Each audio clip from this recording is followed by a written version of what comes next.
Hello mga Lods, tuloy tayo mga Lods sa ating added things in life kasi linggo ngayon, it's more about the Bible, wala na ako sa pulpit.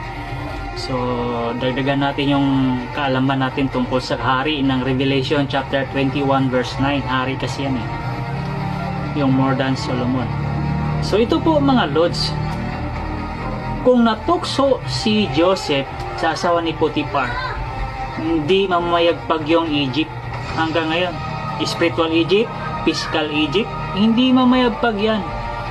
Laging talunan. Yun nga lang, may awa pa ang Diyos sa bayan ng Egypt dahil sa buhay ni Joseph. Kaya kung alam yung history ng Egypt sa Bible, they are famous nation around the world, around the globe. Nagpuntahan doon yung mga bansa dahil sa buhay ni Joseph. Isang tao lang. Kaya that king, John 10:10, manifested as angel here on earth, only alone, no other than. Kung mayroon mga presidente, hari na nagkiklaim na sila yon, hindi yan, nakakaya yan. Kasi sa Bible, ordinary people lang yan. With contrite spirit, laging umiiyak yan minsan. Kumakanta, umiiyak, manalangin, umiiyak. Siya yun, yung tinutukoy ng Bible. Yung Isaiah, kung naalala ninyo yung sinishare ko na karakter. So yun po, ingatan natin, huwag mong tuksoin.